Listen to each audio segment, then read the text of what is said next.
చేయాలని చెప్పేసి నేను మీకు క్లుప్తంగా చెప్పిన తర్వాత మాకు చేయాలని కట్టింది.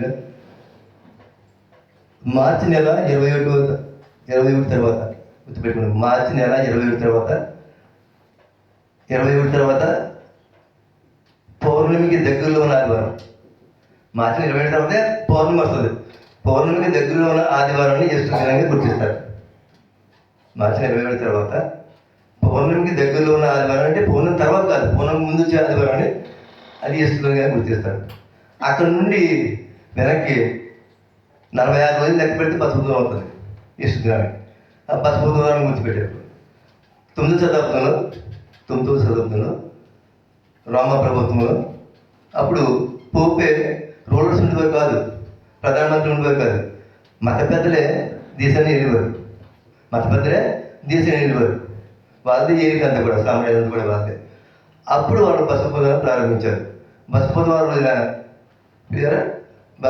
రోజున వాళ్ళు ఉపవాస దీక్ష ప్రారంభించారు. బసవ బుధవారం రోజున మట్ల ఆదివారంకి ఎస్టు ముందు చేస్తారు. మట్ల ఆదివారం మనం చూసుకున్నాం కదా. మట్టలు పట్టుకొస్తే ఆ మట్టలన్నీ కూడా జాతర ఆధారం దగ్గర ప్రార్థన చేసి దాన్ని దాచి ఉంచి మళ్ళీ బసవ బుధవారం వచ్చే వరకు అలా ఉంచి అట్లని కాల్చి బసవ బుధవారం అలా వచ్చే వరకు సిలువు గుర్తు చేసుకుని ఇంటి మీద.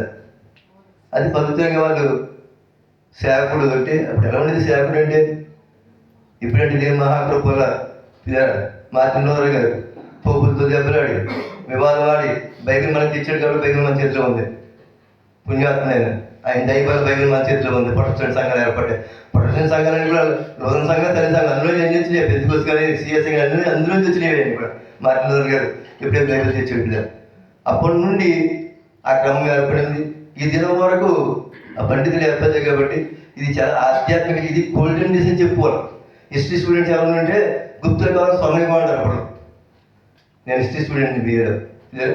అలాగా ఇది మనకి స్వర్ణయుగం. ఇది మనకి ఈ లెంట్ అనేది స్వర్ణయుగం మీద. అయితే ప్రతి ఆదివారం ప్రోత్సాహంగా భావించి కరెక్ట్గా బసవ బుధవారం తర్వాత ఈస్టర్ సండేకి 7 ఆదివారం ప్రోత్సాహ ఆదివారం కాబట్టి మనం అందరూ కూడా విధి చేసుకుంటాం, చక్కగా ఆరాధన పడుకుని భోజనం చేస్తాం. ఆ 6 ఆదివారం మినహాయించారు. 46 రోజులు అవుతుంది, 47 రోజులు చేస్తూ 6 ఆదివారాలు ఉపవాసం ఎక్కడ మినహాయించి 40 రోజులు అని గుర్తించారు. అది యాక్చువల్గా ఈస్టర్కి 47 రోజులు అవుతుంది. బసవ బుధవారం నుంచి ఈస్టర్ ఆదివారానికి 47 రోజులు అవుతుంది. 47 ఈస్టర్ రోజులు ఉపవాసం 10 మంది ముందు ఉంటారు. నేను మహాప్రభాల ఉంటే మంచిదే కదా అంటలేదు కదా. ఆ తర్వాత ఆరాధనలు భోజనం చేయొచ్చు. 40 దినాలుగా గుర్తించారు. ఈ 40 దినాలు అనేది చాలా మంది బైబిల్లో ఎక్కడ ఉంది ఉంటేనే పాటించాలని చెప్పి చాలా వితండవాళ్ళు వాడుతుంటారు.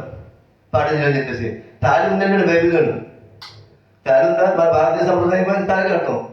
అది తప్పు కదే, మంగళ మనం తప్పు కదా. అది కొన్ని ఉన్నాయి, కార్యక్రమాలు ఉన్నాయి. దాన్ని నచ్చేది బైబిల్లో చెప్తుందా? ప్రభు గడ్డం పెంచుకున్నాడు, అంగీసి తిరుగుతున్నామా, గడ్డం పెంచి తిరుగుతున్నాం మనం. మానవుడు నైతికలను కాపాడుకుంటూ ఆధ్యాత్మిక చింతనలో ముందుకెళ్ళిపోవడానికి ఇల్లేంటి అనేది వసంతకాలం అంటారు. క్రైస్తవ పరిభాషలో దీన్ని మండలకాలం అంటారు. ఇది చిగురించే కాలం అన్నమాట. బెరడగట్టిపోయిన జీవితాలు, నిరాశ నిస్పృహలతో కూడిన జీవితాలు, పాపపంచమైన జీవితాలు, రోగాలతోటి శాపాలతోటి ఆర్థిక సమస్యలతో వేదన పడుతున్న జీవితాల్లో ఈ 40 దినాల ఉపవాస దీక్ష వల్ల ఆధ్యాత్మిక చింతన కలుగజేసే దేవుడు మనం వీటన్నింటినీ కూడా పురోగమించి అధిగమించి దైవశక్తి పొందుకొని ఆ పరలోక రాజ్యానికి చేరువుగా ఆ బంగారు వీధుల్లో మనం తిరిగేవారుగా దేవుడు మనల్ని ఆయుత్యపరిచే దినాలు, ప్రత్యేకించబడిన దినాలు. ఈ దినాలు మనం ఉన్నాం కాబట్టి మనం అదృష్టవంతులు. దీన్ని మనం పాటిస్తున్నాం. చాలా సంఘాలు పాటించు, ప్రతి నుంచి 90% పాటిస్తున్నాయి. నేను మహాకృపాన్ని ప్రతిపత్తి తీసుకున్నాను. ఈ ఆర్థిక దేవుడు మనకి ఇచ్చాడు, చక్కటి తల్లిని ఇచ్చాడు. లింట్ అంటే చిగురించడా, మనం ఆధ్యాత్మికంగా చిగురించాలి. మన బతుకులు ఎప్పుడు కూడా వస్తున్నామమ్మా వెళ్ళిపోతున్నాం కాదు, ఆధ్యాత్మిక మన బతుకులు చిగురించాలి. సంఘంలో ఒకరికొకరు అని చెప్పుకోవాలంటే చెల్లి కుర్చీలు ఊగిపోతుందని చెప్పేసి అదే మాట ముందు చెప్తే ఆ కుర్చీ తీసి భయపడతాం. ఉన్న కుర్చీలు తీసుకుంటాం, అసలు చాపలు తీసుకుని కింద కూర్చుంటాం. అల్లుడియా దేవుని మహిమ కలిగింది కాక. మనం సంఘంలో ఒక కుటుంబం మన మీద దేవుని మహిమ కలిగింది కాక. ఒకవేళ మీకు నా మాట మీకు బాధితే దాన్ని క్షమించండి ప్రభునామంలో. అల్లుడియా దేవుని మహిమ కలిగింది కాక. ఇది ఈ 40 దినాలు బైబిల్లో మోసే సినాయి పర్వతం 40 పక్కలు పదార్థం కోసం ఆయన చూశాడు. 40 సంఖ్య దీపం ఎవరు చేయదు. ద్వితీయోపదేశకాండం 9వ అధ్యాయం 9-10 వచనం ఎవరు చదవలేదు. అదేవిధంగా ఏలియా దేవుని యొక్క ప్రత్యక్ష కోసం, దేవుని యొక్క ప్రత్యక్ష కోసం అరణ్యంలో 40 దినాలు ఆయన ప్రయాణం చేసాడు. 1వ రాజులు 19వ అధ్యాయం 8-12 వచనం కదా. దేవుని మహిమ కలుగును గాక, దేవుని స్తోత్రం. అదేవిధంగా మన ప్రభువు వారు బాప్తిసం గలదానిలో యోహాను బాప్తిసం పొంది ఒడిగొచ్చిన పరిశుద్ధాత్మ పావురం వలే ఆయన ఇప్పుడు బిజం మీద ఇదిగో నా ప్రియకుమారి ఆదేశిస్తున్నాను అంటూ అక్కడి నుంచి ఆయన అరణ్యంలో పునుకోబడతాడు. 40 రోజులు నింపగా ఆయన ఉపవాసం ఉంటాడు. అప్పాతో శోధింపడతాడు. మత్స్య శోధన ఇచ్చిన 1-11 వచ్చిన చదువుతామా. అది నా సబ్జెక్ట్గా చెప్తాను, మీకు వివరణ చెప్తాను. ఎందుకు 40 దినాలు అప్పట్లో ఎందుకు ఆ పెద్దలు తగ్గితే సూచించారంటే చక్కటిగా ఆధ్యాత్మిక చింతన చేసే సంఘాలు ఒక అతి పవిత్రంగా కదా. ఒక మాట చెప్పని ఇష్టపడతాను కదా. మనకంటే చాలా మంది లేకుండా కానీ దినాలు నేను ఇండియాలో ట్రీట్మెంట్ పొందుతున్నప్పుడు ప్రతిరోజు రేడియేషన్కి వెళ్ళిపోయాను. 6 గంటలకు వెళ్ళిపోయింది వెళ్ళిపోయాను. 6 గంటలకు ఇంటర్ వెళ్ళిపోయాను. ఉదయాన్నే వాళ్ళు ఏదో భక్తులు అంటండి. ఏ భక్తులమ్మా? భవానీ భక్తులు అంటండి. చిన్న పిల్లలతో సహా 6 సంవత్సరాలు స్త్రీలు పురుషులు చెప్పులు లేకుండా కాకినాడ పట్టణం నుండి కాకినాడకి ఒక 7 కిలోమీటర్ల దూరం మా తోడు ఉన్నారు. అక్కడికి మట్లపాలెం అని చెప్పి అక్కడ 10 కిలోమీటర్లు చెప్పులు లేకుండా నడిచి వచ్చేస్తారండి ఆ కాషాయ వస్త్రాలు వేసుకుని. అది దీక్ష అండి. అది మరి సృష్టికర్త సర్వేశ్వరుడు జగదక్షుడు జీవంగా దేవుడు కలిగిన మనం ఈ దీక్షలో ఎలా ఉండాలంటారా? ఒక్కసారి ఆలోచిందండి. ఇది అద్భుత సమయం. దీన్ని మనం ఎప్పుడు కూడా తోడాలి. సద్వినియోగపరిచేవాళ్ళు దినదినము ప్రవర్తమానం చెందుతూ అపోస్తులు అంటాడు క్రీస్తు స్వరూపునాలు ఏర్పడి వరకు నాకు ప్రసవ వేదన కలుగుతాడు. ఆ ఆధ్యాత్మిక స్థితిలో బలపడిపోతున్నారు. ఈ సంవత్సరం ఇంకా సంవత్సరం ఏమో ప్రభు రాకడ మన ప్రాణం కాబట్టి ప్రతిలేదు. అరెలియా అది మనకు తెలుసుకుని జాగ్రత్తపడిపోతాం. మన నేర్చుకోలేను. నవంబర్ 5వ తేదీన దేవుడు నిలబెట్టాడు. అరే ఆయన చెత్తలో ఇంకా ఉంది కాబట్టి ఆయుస్తుంది కాబట్టి నిలబెట్టాడు. అప్పుడు వెళ్ళిపోయేటప్పటికి మరి నవంబర్ స్మారక కూడా గుర్తు పెట్టుకుంటారు. అంతే కదా, అంతేనా? ఎందుకంటే మన క్రైస్తులు మనం ఏం చేస్తాం? మంచి మంచిదండి నీతి మంత్రులు జ్ఞాపకం చేస్తున్న మన పెద్దలు మనం జ్ఞాపకం చేసుకుంటాం. తప్పకుండా ఏ పరిస్థితుల్లో సరే దేవుని చూసాను అయితే వాళ్ళ నాన్నగారి కార్యక్రమం ఇంటికి వెళ్తాం. రాజస్థాన్ ఇక్కడ జరుపుకుంటాం, మేము ఇక్కడ జరుపుకుంటాం. తప్పకుండా పెద్దలు మనం జ్ఞాపకం చేసుకుంటాం. మనకి క్రైస్తవులు దయచేసి దేవుడియా దేవుని స్తోత్రం కదా. ఇది లేని యొక్క సారాంశం. మనం చిగురించాలి, ఆధ్యాత్మికంగా చిగురించాలి, ఆధ్యాత్మికంగా మనం ఫలించాలి. మనం ఆత్మీయ ఫలాలు అనేక మందికి అందించాలి. మన కలిగిన రక్షణ అనేక మందికి కలగజేసి యుధ భద్రుడు అంటారు కదండి. యుధ ఆత్మపూర్ణుడు అగ్నిలోని లాగినట్టు కొంతమంది రక్షించబడ్డాడు. అగ్నిలోని లాగినట్టు లాగి కొంతమందిని రక్షించాలి. మన ద్వారా ఒక రక్షణ పొందాలి తప్ప సంఘం నుంచి బయటికి వెళ్ళిపోకూడదు. అదేనా? మన ద్వారా ఒక రక్షణ పొందాలి తప్ప ఏమనుకుంటే అప్పటికప్పుడు మనం పశ్చాత్తాపం పొంది ప్రభు పాదాలకి ఇదమ్మా అని చెప్పి విధానం ఉంటుంది. గద్దించి చెప్తాం. ఒకవేళ మీరు నొచ్చుకుంటే క్షమించండి, ఇది ప్రభు దృష్టికి అంగీకారం మీ పాటించండి అంతే. శాపం చెప్పింది మీకు దేవుడు జ్ఞానం ఇచ్చాడు కదా. మాకంటే పండితులు ఉన్నారు, మీకు వాక్యం తెలియదని అన్నప్పుడు కూడా నాకంటే చాలా బోధించమని ఉన్నారు. మేమే గనులని ఎప్పుడు చెప్పడం. సంఘం ఏమన్నాడంటే అపోస్తలుడు పౌలు గారు ఒకరికంటే ఒకరు గనులుగా ఎంచుకోమన్నాడు.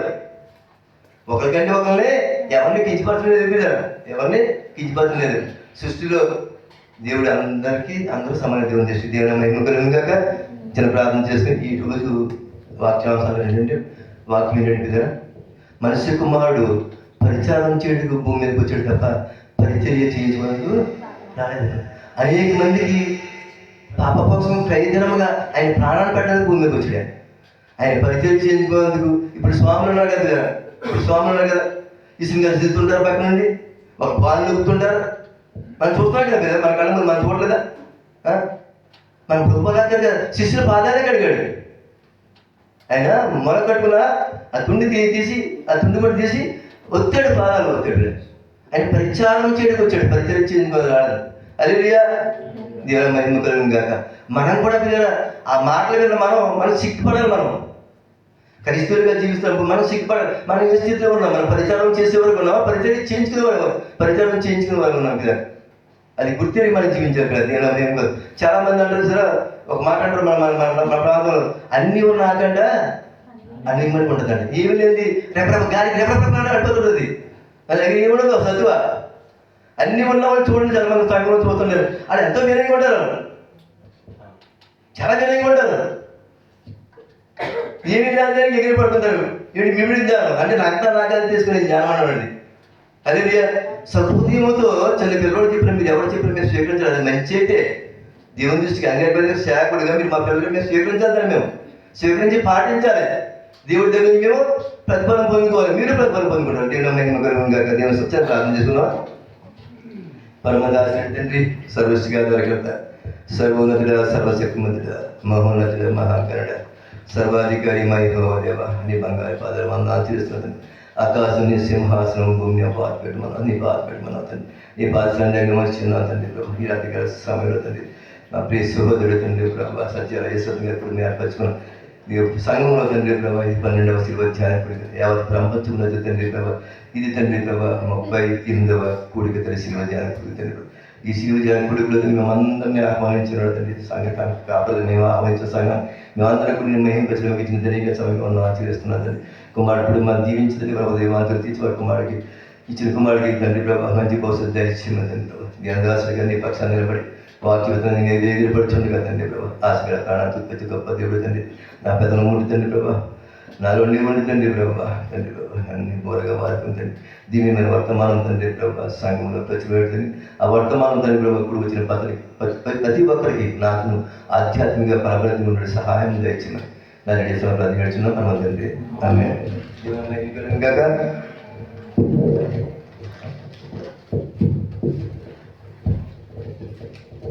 పరిశుద్ధ బైబిల్ నుండి మార్కు సువార్త 10వ అధ్యాయం 40వ వచనం. మనిషి కుమారుడు పరిచారము చేయించుకుని రాలేదు కానీ పరిచారము చేయుటకు అనేకులకు ప్రతిగా విమోచన కేంద్రముగా తన ప్రాణము ఇచ్చుటకు వచ్చింది. అదే ఆయన పరిచారం చేయడానికి రాలేదు, పరిచారం చేయుటకు వచ్చాడు, చేయుట పరగా వచ్చాడు. అనేక మందికి పరిచారం చేశాడు, అనేక మందిని రోగులను స్వస్థపరిచాడు, కుష్ఠరోగులను స్వస్థపరిచాడు, పక్షవాయుగాలను స్వస్థపరిచాడు, ఊత చీరవాన్ని స్వస్థపరిచాడు, అనేక మందికి పరిచారం చేశాడు. గుడ్డివాడిని మట్టి తీసి ఉమ్ము వేసి అది కంటికి రాసి ఆయన స్వస్థపరిచాడు. అనేక మందికి పరిచారం చేశాడు, అనేక మందిని బాగు చేశాడు. ఆయన ఎవరికి హాని చేయలేదు. ఆయన హాని చేయబడింది మనం కళ్ళలో కూడా ఆయనలో లేదన్నా, కళ్ళలో కూడా ఆయన ఎవరికి హాని తలపెట్టలేదు. ఎప్పుడు ఎవరు చేసినా మేనే చేశాడు. ఆయన యుక్తమైన చేశాడు. ఆయన మాటలు మహత్తుగల మాటలు, మాటల్లో మహత్యం ఉంటుంటే అద్భుతంగా ఉంటుంది మాటలు. ఆయన మాట్లాడుతుంటే శాస్త్రులు పరిచయులు వాళ్ళు ఆశ్చర్యపోయేవారు. ఇంత జ్ఞానము వడ్రింగి వారి కుమారుడికి అర్థమవుతుంది. ఏంటి వడ్రింగి వాడు అంట, వాళ్ళు హేళన చూడ మాట. వడ్రింగి వాడి కుమారుడికి ఎంత జ్ఞానం వచ్చింది. దైవ జ్ఞానం, సాక్షాత్తు దైవ సంబోధుడు. ఆ మహిమను వదిలిపెట్టి రిక్తునిగా భూమి మీదకి వచ్చి మన కోసం ఆయన ప్రాణాలు అర్పించి మన కలిగి చేసిన రక్షణ ఆనందాన్ని మనం పొందుకున్నాం. మనం సంఘంలో చేతపడిన మనం అన్నించి మన శిలువ చేతని మనం స్మరించుకుంటూ ఆధ్యాత్మిక జీవితంలో ముందుకు వెళ్ళిపోవలసిందే. ఈ మార్గం ఇది సన్మార్గం. దేవుని మహిమ కలుగును గాక. మనిషి కుమారుడు పరిచారము చేయించుకోవడానికి రాలేదు కానీ పరిచర్య చేయుటకును అనేకులకు ప్రతిగా విమోచన క్రయధనముగా తన ప్రాణములకు ఇచ్చాను. మనం వెలపెట్టుకోవడం మనం దేవుడిని మనల్ని విమోచన క్రయధనంగా ఆయన ప్రాణాన్నే వెలగా చెల్లించాడు. ఆయన అద్భుతం. ఎవరన్నా చెల్లించాడు. వాక్యం చెప్తుంది శరీరం కోసం ప్రాణం పెట్టమని. మన తీసుకొని మనం ప్రాణం పెడతావా? మన ప్రాణం పెట్టే స్థితిలో ఉన్నాం. ప్రభు మనందరి కోసం లోక మానవాళి అనేకులకు ప్రతిగా సమస్త మానవాళి కోసం ఆయన ప్రాణం పెట్టాడు. కలవరి శివుడు ఆ త్యాగమూర్తి మనం స్మరించుకునే దినాలు. అపోస్తలుడు పౌలు ఫిలిప్పీయులకు రాసిన పత్రిక 2వ అధ్యాయం 8వ వచనం. ఆయన ఆకారమందు మనుషుడిగా కనబడి మరణము పొందినంతగా, అనగా ఆ శిలువ మరణము పొందినంతగా విధేయత చూపినవాడే తను తాను తగ్గించుకున్నాను. ఇంత నాకు అర్థమైంది. ఆకారమందు మనుషుడిగా కనపడతాడు, ఆకారమందు మనుషుడిగా వచ్చాడు. ఆకారమందు ఆయన దైవ కుమారుడు, సాక్షాత్తు పరమ తండ్రికి కుమారుడైనా, సాక్షాత్తు వాక్యైన దేవుడైనా, తండ్రి అయిన దేవుడు, వాక్యైన దేవుడు, పరిశుద్ధాత్ముడు. హల్లెలూయా. సాక్షాత్తు దైవ సంబుద్ధుడే మనిషిగా ఆకారము ధరించుకుని ఆయన ఆకారమందు మనిషిగా కనబడి మరణము పొందినంతగా, అనగా శిలువ మరణము పొందినంతగా విధేయత చూపిన వాడే తను తాను తగ్గించుకునేను. విధేయత ఎక్కడ మనకు లభించింది? విధేయత తగ్గించుకోవడం. ఎక్కడ మనలో తగ్గించాలి? ఎక్కడ మనలో మీరు నాలో ఒకసారి మనం హృదయం పరీక్షించుకున్నాం కదా. వాక్యం మాట్లాడుతున్నప్పుడు దేవుడు నాతో మాట్లాడాలి. వేణుబాబు చెప్తున్నారా, సరేస్గా చెప్తున్నారా, దేవుడిగా చెప్తున్నారా, వీరు సేవకు చెప్తున్నారా, సువార్తగా చెప్తున్నారా? వాక్యం సూటిగా మనతో మాట్లాడాలి.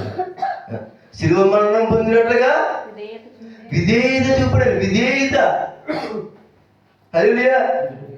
మన యజమాని మన పని చెప్తే నేను మనసులో ప్రార్థన చేసుకుంటాను. అక్కడ రిసెప్షన్ మెయిన్ రిసెప్షన్ నాకు చేసేది ఒక 2 సంవత్సరాలు దీని మహాకృప చేయమని చంపలో జీవం చంపలో ఇంతకాలం సుదీర్ఘ సర్వీస్ నేను చేశాను కాబట్టి అందుకు మనం నేను సిక్ అవడంతో ఇన్ని సంవత్సరాలు కష్టపడి 6 గంటలకు వెళ్తే ఇంటికి వచ్చి 6 గంటలకు అయిపోయింది. ఇంటికి వచ్చి పూజ చేసుకున్న వారికి తెలుసు. మంచి ఏమైనా ప్రేమ బలంగా అక్కడ డ్యూటీ చేశాను. అది వాళ్ళకి తెలుసు కాబట్టి చైర్మన్ మదర్ నుంచి ఉన్నాడు కాబట్టి ఆయనకు తెలుసు కాబట్టి రిసెప్షన్లో కూర్చొని మన నామూల స్వీకరించి ఆ సీట్లు కూర్చొని ఇప్పుడు జిఎం అందరినీ మూడు జాతర సీట్ల నుంచి ఫ్లైట్లు ఎప్పుడైతే ఫ్లైట్లు పాకిస్తాన్ ఎయిర్లైన్స్, అదేవిధంగా సుదాన్ ఎయిర్లైన్స్, తర్వాత స్పైస్ జెట్ బొంబేకి, పూణేకి, ఢిల్లీకి ఎప్పుడైతే ఫ్లైట్లు వచ్చి అందరినీ స్టాఫ్ అందరినీ మీరు గవర్నర్ గారు వాళ్ళ పిల్లలు పాసింజర్లో గవర్నమెంట్ దేవుని మహాకృపలు రిసెప్షన్ కూర్చుంటే ఆయన పని చేస్తానికి ఎందుకంటే జనం మీద పైకి వచ్చి బాబు relax sit I know your situation relax don't worry previous years you decide your life for the airport. కొన్ని సంవత్సరాలు 18 సంవత్సరాల్లో నువ్వు ఈ ఎయిర్పోర్ట్లో నీ జీవితానికి ఏం చేసావు? ఈ డిసైడ్ యువర్ లైఫ్. నువ్వు రిలాక్స్ అయ్యి ఇది ఈ ప్రేమ ఎక్కడ ప్రేమ? ఈ ప్రేమ యెహోవా నీకు నిత్యమైన వెలుగుగా ఉండు. ఆయన వెలుగు మన మీద ప్రకాశిస్తే మనల్ని చూసి వాళ్ళు జాలి పడతారు, కళ్ళు చూపుతారు, ఆకర్షిత అవుతారు కదా. నమ్మకంగా మనం పనిచేసినప్పుడు ఆకర్షిత అవుతారు మనం చూసి. ఎంత ఆపర్చునిటీ! స్టాఫ్ అందరికి వచ్చి సీట్లో కూర్చున్నాడు, హాయిగా ఉన్నాడు అని చెప్పేసి. అదే నాకు ఆరోగ్యం బాగుంటే నేను పరిగెట్టుకు వెళ్తాను. నాకు చెప్పవసరం, నేను యాక్టివ్గా ఉండి నేనే చేస్తాను కదా. ఉరుకులు పరుగులే నా ఇన్ని సంవత్సరాలు చెప్తున్నారు. నవంబర్లో సిక్ వరకు కూడా ఉరుకులు పరుగులే. డ్యూటీకి లేనంటే కూర్చోవడం తెలియదు నాకు. రిసెప్షన్లో హాయిగా కూర్చోవచ్చు. అటు చేయమని తిరుగుతుంటాను. ఏమైనా వైపు కాక ఆయన మరణము పొందినంతగా విధేయత చూపినవాడే తన్ను తాను తగ్గించుకున్నవాడు హెచ్చింపడతాడు. వాక్యం చెప్తుంది అట్లా తను తాను తగ్గించుకున్నాడు. ఎఫెసీయుల రాసిన పత్రిక 1వ అధ్యాయం 7వ వచనంలో అపోస్తలుల పౌలు ఎఫెసీయుల పత్రిక 1వ అధ్యాయం సమయం చెప్తారా? దేవుని కృపామయదేశులను బట్టి ఆ ప్రియుడు ఎవరా ప్రియుడు? సాక్షాత్తు కన్నతండ్రికి కుమారుడు, ప్రథముడు, జ్యేష్ఠుడు, సాక్షాత్తు కన్నతండ్రికి కుమారుడు. అందుకే అంటాడు, ఇదిగో నా ప్రియ కుమారుడు నేను ఆనందించున్నాడు. పరిశుద్ధాత్మ వారు మీరు వాడి బాప్తిసం పొందుకుని యాదాలలో ఒడ్డుకు వచ్చినప్పుడు దేవుని కృపామయ దేశుని బట్టి ఆ ప్రియుడు అంటే యేసుక్రీస్తునందు ఆయన రక్తం వలన మనకు విమోచన అనగా మన అపరాధులకు క్షమాపణ కలిగి ఉంది. మన ఎంత హల్లెలూయా. మన అపరాధములకు క్షమాపణ కలిగి ఉన్నది. ఎప్పుడైతే బాప్తిసం పొందామో మన అపరాధులకు క్షమాపణ కలిగి ఉన్నది. అయితే మళ్ళీ అపరాధులకు తిరిగెళ్తే కుక్క తన వాంతికి తిరిగినట్టు మళ్ళీ మనం తిరిగెళ్తే మరి పాపం పడిపోతాం. ఈ సహవాసము సంఘం దేనికి? పాపం వైపు చూడకుండా, పాప ఆలోచన చేయకుండా, పరిశుద్ధ జీవితం జీవించి పరలోక రాజ్యం చేరుకోవాలని ఆ కాంక్ష కదా. దేవాదేవుడు అలాంటి సంకల్పం చెప్పిన 1998 ఆగస్టు 20 ఈ సంఘాన్ని ఏర్పరిచాడు దేవుడు. ఈ సంఘం మనందరినీ పాలుపరిచేసాడు కుటుంబంగా. ఆయన సంకల్పం ఏముంది? మనందరినీ కూడా ఆయన రాజ్యంలో ఆయన చూడాలని చెప్పింది. ఆయన రాజ్యంలో ఆయన పడమో మనం యుగజాగాలు ఉండాలని చెప్పేసి ఆయన యుగ సమాప్తి వరకు ఉండే దేవుడు, యుగాలు ఉండే దేవుడు, యుగాలు సజీవంగా ఉండే దేవుడు. ఆయన సజీవుడైన దేవుడు మనకు కలిగి ఉన్నాం కదా. మన జీవితం ఎంత జీవితం మనం హృదయం పొడిగించిపోవాలా. క్రైస్తుడిగా ఏంటంటే మన హృదయం పొడిగించిపోవాలి. కష్టాల, వేదనల, శోధనల వస్తాయి పోతాయి కదా. వరద వచ్చి వెళ్ళిపోతాయి. మళ్ళీ కొంతకాలం నార్మల్ పరిస్థితి అయిపోతుంది. అలాగే మనం మీద నుంచి అలా పాడుతూ ఉంటే కష్టాల కడగలు వస్తాయి, వెళ్తే ఆనందం వస్తుంది, సుఖం వస్తుంది. రాత్రి అంతా కెరీడి విరగడి, ఉదయాన్నే సంతోషము నీ తీసుకుని మనం దర్శనం చేసుకుంటాం. అయ్యేసి దేవుని మహిమ కలుగును గాక. దేవుని స్తోత్రం. దేవుని కృపామయ దేశం బట్టి ఆ ప్రియందు యేసయ్యందు ఆయన రక్తం వలన మనకు విమోచన అనగా మన అపరాధులకు క్షమాపణ. నీ రక్తమే నీ రక్తమే దీకరించు, నీ రక్తమే నా బలము, నీ రక్తమే నీ రక్తమే శుద్ధీకరించు, నీ రక్తమే నా బలము. నశించు వారికి నీ సిలువ వెలితనముగానున్నది, నశించు వచ్చిన వారికి దేవుని శక్తి అయ్యున్నది. ఈ రక్తమే ఈ రక్తమే శుద్ధీకరించు, నీ రక్తమే నా బలము. హల్లెలూయా. ఆయన రక్తమే మనం శుద్ధీకరిస్తుంది, మన పవిత్రంగా చేస్తుంది. ఇంకోటి ఏది మనం శుద్ధీకరించలేదు, మన పాపాలు తీసివేయలేదు.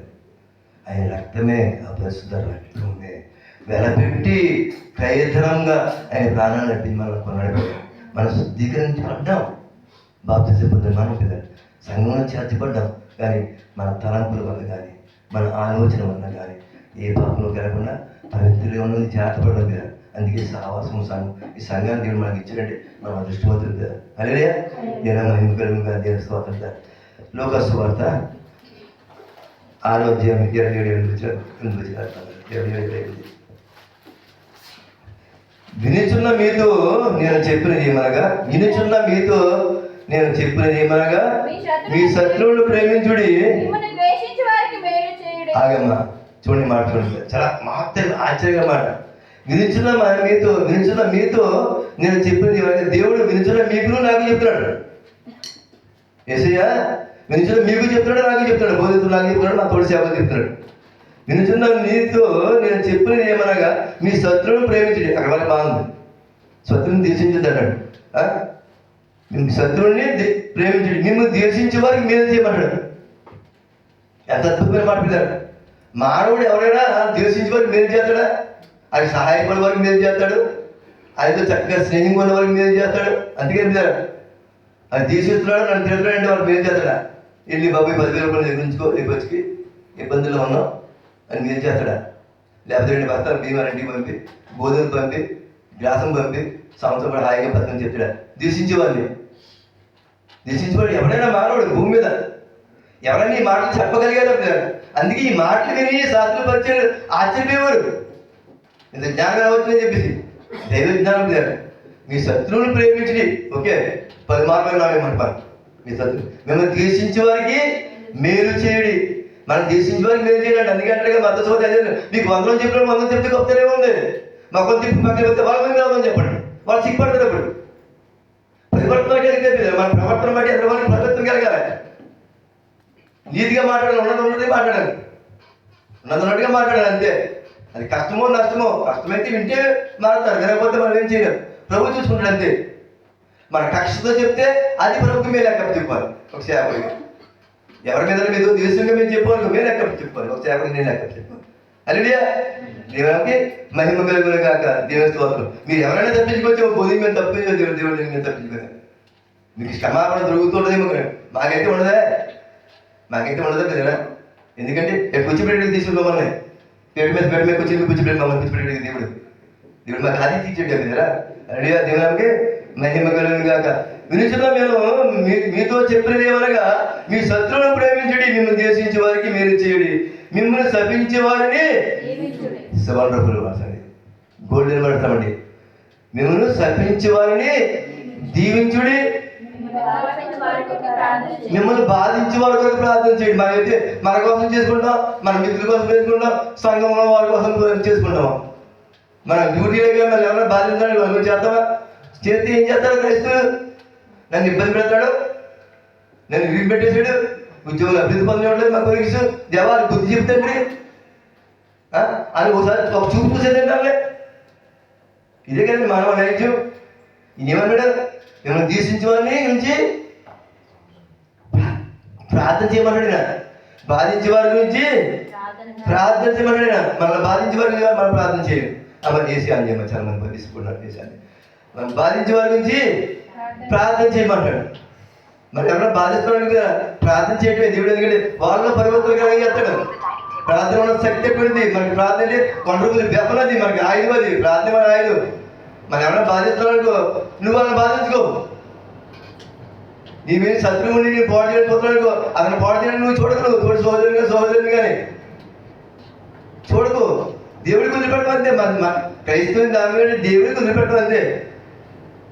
ఆయన చూసుకుంటాడు అంతే. యుద్ధము యెహోవాదే. హల్లెలూయా. యుద్ధము యెహోవా మన పక్షంగా యుద్ధం చేస్తాడు. మనం చేతికి ఒకరు చేద్దాం. అప్పట్లో బొడ్డు కిషోర్ కిషోర్ బాబు మన ప్రజల సంఘం పెద్ద మంచిగా గాయకుడు. ఒక క్రమం పద్ధతి. ఆయన పాట పాడాలంటే ఒక 15 రోజులు ప్రిపేర్ చేసి పాట పాడేవాడు. నా భార్యని పని పెట్టించుకోవడం. వీకెండ్లో మా దగ్గర వచ్చేవాడు. మా దగ్గర నుండి వీకెండ్లో దుబాయ్ సంఘం వచ్చేవాడు. ఆయన కూడా వేడి బాబు గమ్ముని తొందరపడి ఒక సహోదరుని అప్పుడు చేసుకున్నాను. మొదట్లో పాస్ట్ కానీ జానస్ కానీ తిట్టడని చెప్పేసి నెల్లూరు చెందిన సహోదరుని ఇంటికి వచ్చేద్దాను. కంగాపడి వేడి బాబు కంగాపడదు. దేవుడు గుర్తు పెట్టండి. మీరు కొడితే ఓటు పెట్టారు కదా దేవుడు ముత్తితే. ఆ మాట ఇప్పటికీ గుండెలో ఉన్నమాట. ఆ మాట ఇప్పటికీ గుండెలో ఉంది. ఒక కాపర్ని తిట్టడని చెప్పేసి కాపర్ మీద చెప్పు తీసని చెప్పేసి నాకు కోపం వచ్చి చేసుకున్నాను. నేను నా కళ్ళ ముందు రక్తం బాయిల్ అయిపోయి అప్పుడు ఎవరి ప్రయాణం ఉన్నాయేమో దానికి కూర్చుని జాగ్రత్తగా వచ్చారు. వీడి మీద కంగారు పడ్డాను. మీరు కంగారు పడ్డారు. ప్రభు గుర్తు పెట్టండి. ప్రభు అన్నేసుడా మీరు ఓడికొట్టారు. దేవుడు ముందుకు తెలియదండి. హల్లెలూయా. ఇప్పుడు ప్రభుకి వదిలిపెడతాం కదా. ప్రభుకే కదా అంతిమ తీర్పు అయింది కదా. ప్రతిదీ మన దేవుడు వదిలిపెడతాం. దేవుడు చూసుకుంటాడు కదా. మన పక్షాన ఆయన నుండి వాద్యం పడతాడు కదా. మనతో వాద్యం పడిపోతే ఆయన వాద్యం పడతాడు. మనం మేము సర్పించి వారిని దేవుడు చూసుకుంటాడు. ఎప్పుడు కూడా వారి క్షేమం గురించి ప్రార్థించండి. అంటే వారి క్షేమం గురించి ప్రార్థించండి. వారి కుటుంబం వాళ్ళ నాశనం అయిపోతే మనం ప్రార్థన చేస్తామా? మిగతా ఏదో మన మాట ఉంది చెప్పకూడదు మాట. మన తల్లి అలాగనకమ్మా అలాగనకమ్మా మనం జీవించాలంతే. ట్యాక్సీ అక్కడ మధ్యలో వాడిని ఆత్మ నల్లసరి ఆపు ఇంటికి ఏమని పంపాలి. నేను ఇంటికి వెళ్తాను కదా. ఆ తర్వాత మనం షాపింగ్ మాల్కి వెళ్తాం అంటే వాడు నాకు టైంలో వెళ్ళిపోతాడు. ఇదో అందే ఆ టైం పెంచైపోయా కదా. అప్పుడు అన్నాడు అమ్మా జీవించను అన్నాడు. నా కుదురు కదా చెప్తాను నీకేం చెప్తాను. మీరు అన్న నా కుదురు కదా నా బిడ్డ కదా. మీరు కావాలంటే తండ్రి వయసు నిమిత్తం లేదు. తమ్ముడు చిన్నవాడైనా సైన్స్ గారు చిన్నవాడైనా లాగంటే అది వయసుతో నిమిత్తం లేదా. మమ్మీ మా పిల్లలు మీకు చెప్పకపోతే దేవుడు మేము ఏం లెక్క చెప్పుకోవాలి చెప్పాలి. హల్లెలూయా. దేవుడు మేము అమ్మ చైలు ఇరిగిపోయి చైలు పెట్టేటండి గట్టిగా చేయలేండి. హల్లెలూయా. లేకపోతే వాళ్ళు మాకు యాక్చువల్లీ చెప్పకూడదు మాకు. హల్లెలూయా. దేవుడు మేము దేవుడితో సమయం ఉన్నా చూడు ఒక నిమిషం దేవుడు ముగించేద్దాం. మనం 10-15 నిమిషాలు ముగించే వాక్యం 17 నిమిషాలకి మన 10-17 ముగించే వాక్యం ఇదే దేవుడు మేము ఇంకొక 5 నిమిషాలు తీసి ముగించేద్దాం. 10 అయిపోయిందా? 10 ముగించేద్దాం. 10 నిమిషాలు 5 నిమిషాలు ఓన్లీ 5 నిమిషాలు. హల్లెలూయా. దేవుని ఒక 5 నిమిషాలు. ఎందుకంటే మనం మళ్ళీ మరి ఒక గంట మనం ఇంకా హల్లెలూయా. దేవుని మత్తయి సువార్త 24వ అధ్యాయము 35 వచ్చింది. యేసు ప్రసంగం ప్రసంగం. ఆకాశము భూమియు గతించును గాని నా మాటలు హల్లెలూయా. ఆకాశము భూమి గతించు కానీ ఆయన మాటలు ఏమాత్రం కూడా సున్నను పొల్లెను కొట్టివేయబడదు అని ధర్మశాస్త్రంలో. ఆయన మాటలు ఏమాత్రము గతించు. ఆయన మాటలు ఇచ్చి తప్పనివాడు. ఆయన మాట ఇచ్చి తప్పవాడు. ఆయన అన్నాడంటే ఆయన నెరవేరు తిరుగుతుంది. ఆయన అందుకైనా మహాదేవుడు అయినారు. మామూలు దేవుడు కాదు, మహాదేవుడు. హల్లెలూయా. దేవుని మహిమ కలుగును గాక. దేవుని స్తోత్రం. యోహాను సువార్త 3:18 యోహాను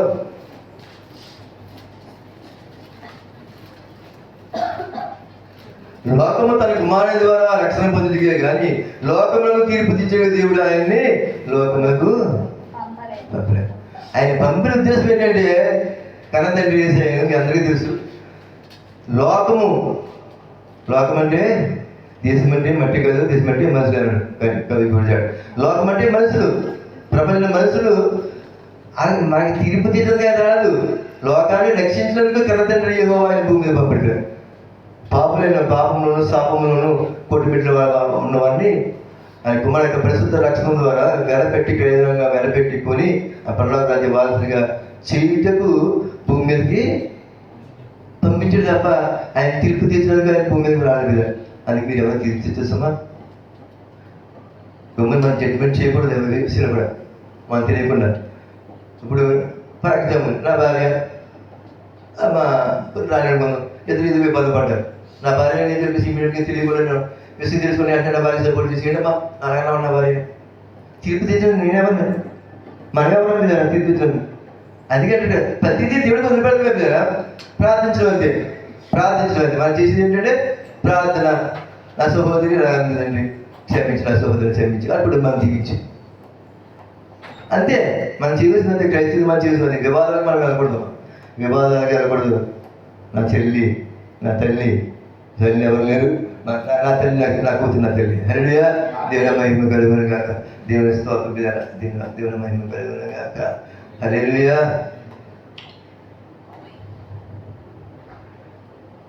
దేవుని స్తోత్రం దేవుని మహిమ.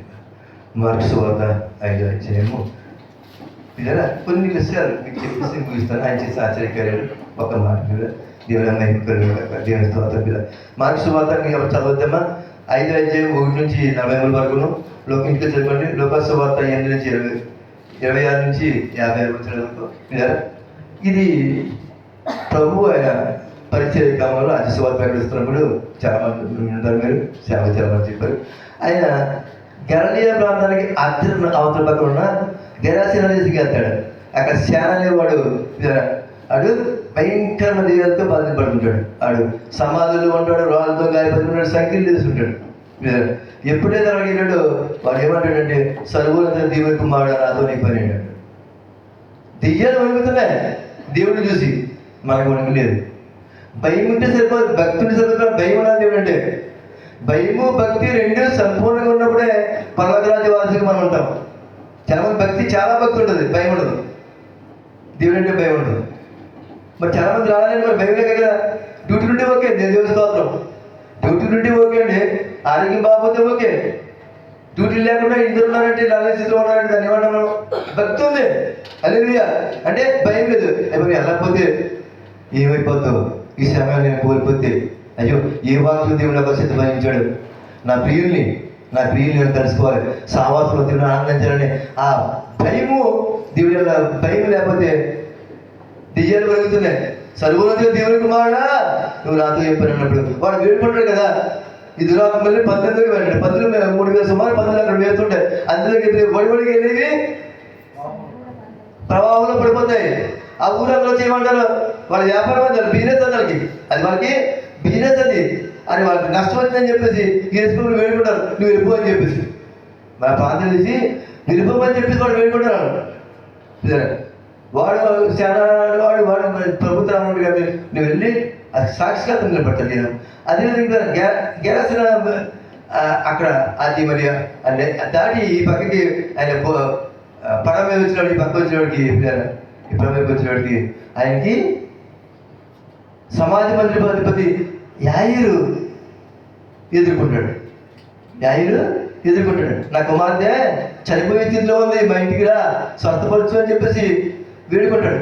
ఈ లోపల వస్తున్నప్పుడు 16 సంవత్సరాలు స్వస్థత స్త్రీ ఆయన అంత పెద్ద జనసమూహంలో ఆయన వస్త్రం ముట్టుకుంటుంది. వస్త్రం ముట్టుకున్నాడు అక్కడ ఉంటుంది. ఆయనలో ప్రభావం ఆవిడట వెంటనే స్వస్థపడుతుంది. వస్త్రం ముట్టుకుంటేనే అంత జనసమూహంలో వస్త్రం ముట్టుకుంటేనే ఆయన తెలిసిపోయింది. ఆయన ప్రభావం ఆవిడలో ప్రవేశించి అది ఇమీడియట్గా స్వస్థపడింది. ఎవరు నా వస్త్రం ముట్టుకుంది అక్కడ వాళ్ళు ఆశ్చర్యపోతారు.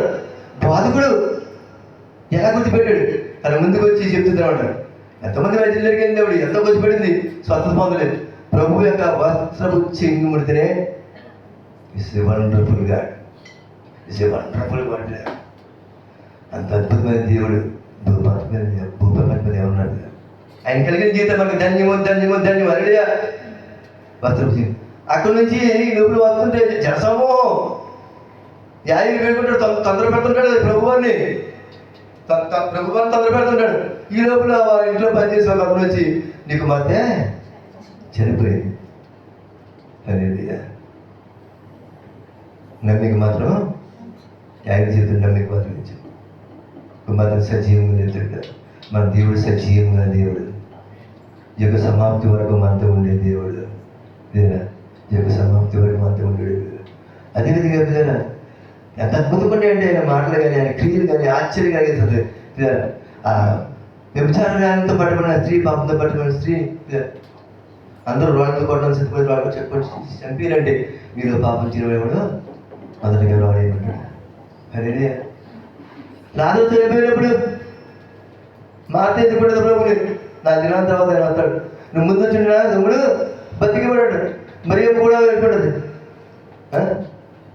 చనిపోలేదని చెప్తాడు. చనిపోలేదు మరి తిరిగి లేదండి పునరుద్ధాన దినం మంది అంటుంది మాట.